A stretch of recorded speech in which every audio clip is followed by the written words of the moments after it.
Hello and welcome. It's time to learn and improve your American English.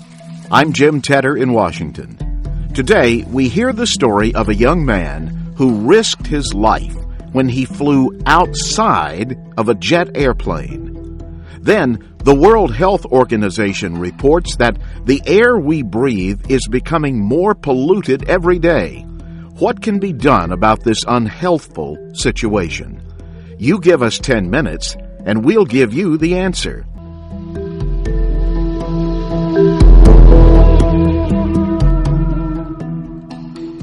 International media recently reported the shocking story of 16-year-old Yahi Abdi.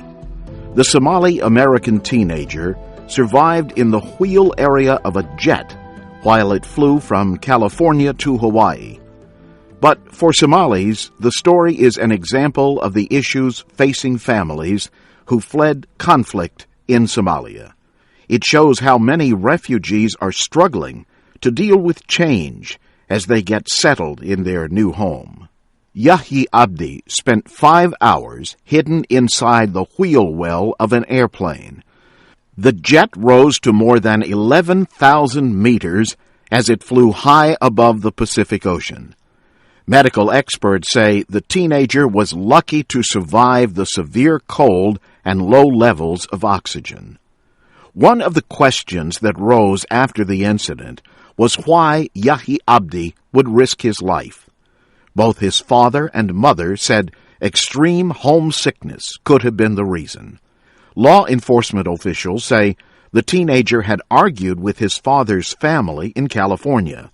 The officials say he was trying to reach Somalia to see his mother.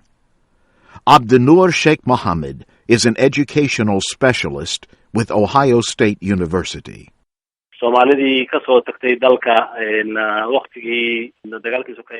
Speaking in Somali, he says, the family structure was broken in general by the process of looking for a second home. Refugees in general go through these difficulties in bringing all these families together. In the U.S., we have a family reunification process where family members who live around the world can be brought together into the U.S., even if it takes a long time. Yahi Abdi is not alone in missing family members left behind in Somalia. More than 20 years of lawlessness and civil war has forced hundreds of thousands of Somalis to leave the country. Many say they would have been victims of the violence or starvation if they had stayed in Somalia. The Somalis who travel to the U.S. have largely settled in the northern city of Minneapolis, Minnesota. Americans have generally welcomed the immigrants. But the Somalis have faced difficulties with language and culture. Abdi Salan Sharif Adam teaches English as a second language in Minneapolis. He says he has observed education-related problems in many Somali children. So some students will come to the school system and they have missed many years of schooling, and they start at an old age in a grade that's higher than their academic level. So there is discrepancy between the educational their ability and the level that they're placed. He also says the breakdown of the family is to blame for some other major problems existing within the Somali-American community. 20-year-old Saeed Gure is one of 3 young Somalis struggling to establish his life in the United States. He made a long and dangerous trip to reach his new home. Today, he really misses his parents and family. I believe that greatest risk never drive into risk, but when you are constantly feeling homesick, it's very tough. When you are missing your family and they are not around you, it's a pain. Yahi Abdi also felt that pain. His trip on the plane made him famous, but it did not reunite his family. Like other Somali Americans, he may struggle with longing for Somalia and learning to live in the country that he now calls home.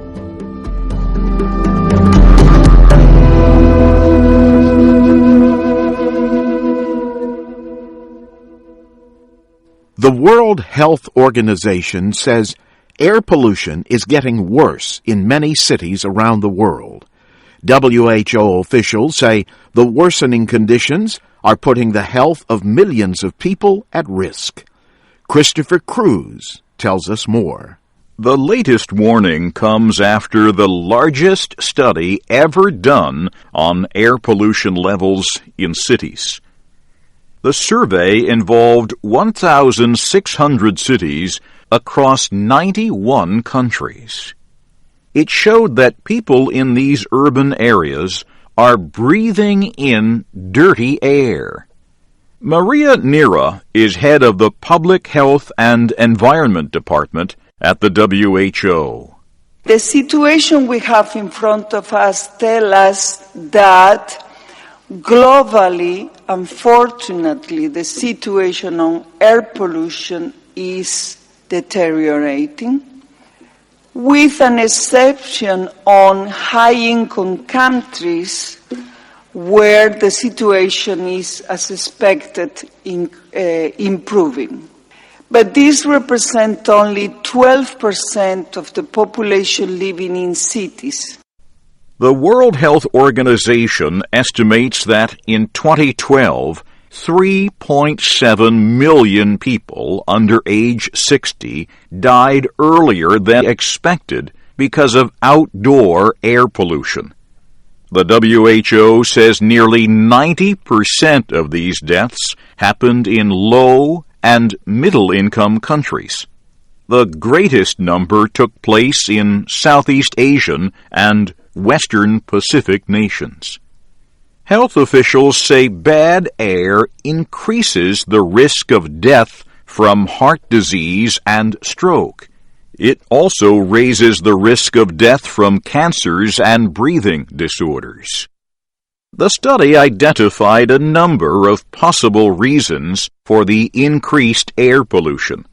They include dependence on coal-fired power stations and fossil fuels.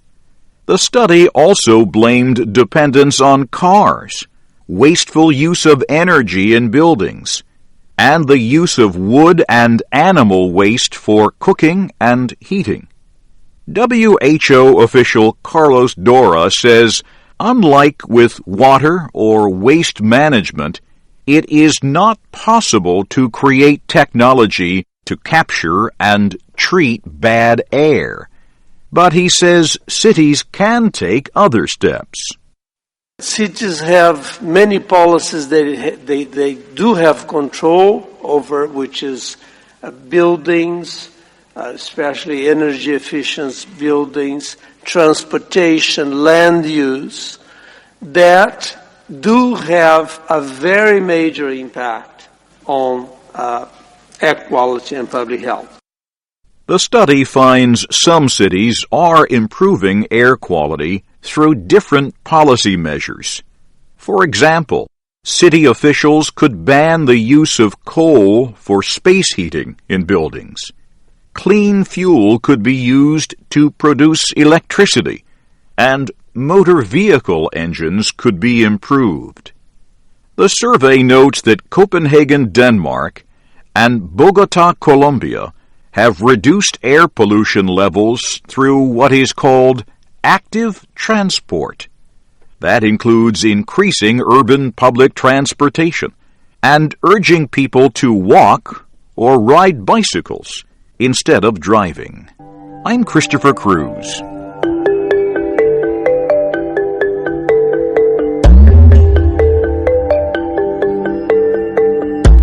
Thanks, Chris. And thank you for spending some time with us today. There are 2 more Learning English programs coming your way just seconds from now. Then, at the beginning of the hour, you can hear a complete world newscast.